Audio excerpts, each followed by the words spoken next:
I want to start just tying a few of these stories together that we've talked about. If you just joined us, you missed a lot today. Go back and listen to the podcast, because I started with the announcement of a new university, the University of Austin, not to be confused with the University of Texas in Austin. This is the University of Austin. And it is well funded now. And it has been put together by some really incredible people, the people who will be the fellow founders and teaching: Barry Weiss, Heather Haying, Neil Ferguson, faculty fellows, Peter Boghossian, Kathleen Stock, Ion Hersey-Ali. Advisors include Robert Zimmer, Steven Pinker, Jonathan Haidt, Glenn Lowry. I mean, this is fantastic. David Mamet. This is the kind of university that I would send my kids to gladly. This is the beginning of the end of the old university. And I shared with you their mission statement and their announcement, and it is phenomenal, just phenomenal. So the gatekeepers of knowledge are beginning to crumble now.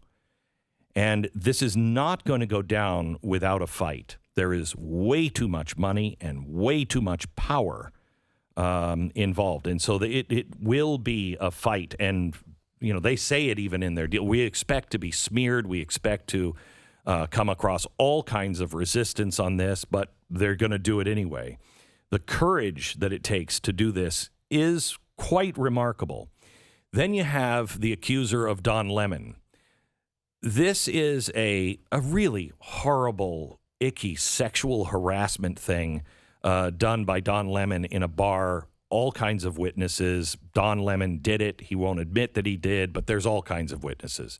And Lemon has offered reportedly $500,000 to settle the claim, and so it didn't get public. Right, but CNN is the one being the PR firm for Don Lemon. Don didn't have to hire his own PR firm. CNN is doing it and saying this attack on Don Lemon is just an attack on CNN.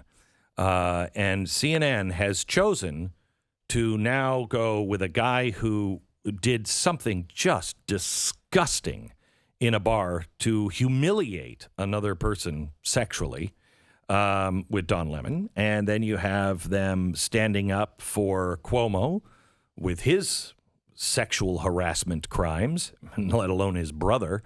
And then you also have Jeffrey Toobin. It's over. It's just over. It's just a matter of time. It's over. Can you imagine being a woman working there where you have 3 sexual harassers, being gay or a woman?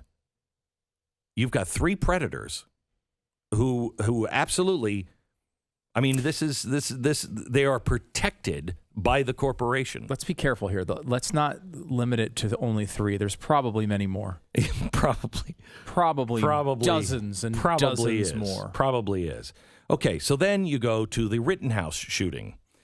The Rittenhouse shooting, I've never seen anything like this. You have 3 prosecution, not defense, prosecution witnesses that are saying, no, he was pretty much justified because I was lunging for his gun. I was pointing a gun at him, so he probably felt threatened. I mean, I've never seen anything like it. No, and there's nothing else to say. It's on video. Yeah. It's caught from multiple angles. Correct. You could say something else, but it's totally rejected by the evidence that's plain to everyone who can look. So this is not only an indictment now on our judicial system, depending on how it turns out, but it is also how another indictment on you can't trust the press. Look at what they've been saying about Rittenhouse forever. You have the people involved going, no, that's not what happened. Yeah. And they're the prosecution, not the defense, the prosecution. And they were calling him a white supremacist when he shot 3 white people, which makes him a terrible white supremacist. He's not even good at it. Well, he's colorblind, so okay. It's really difficult for white supremacist. It's weird. I know. Yeah. Then you have the Steele dossier, which is really just pulling apart everything from The Washington Post we now knew that all of this stuff was bogus in 2017. All of this Russiagate stuff, bogus. They knew, and they're not the only ones. They knew. Why is this? What is going to happen from here? I don't know the Project Veritas story. I don't know what the truth is on this one, but this is going to be what it looks like when it starts to happen.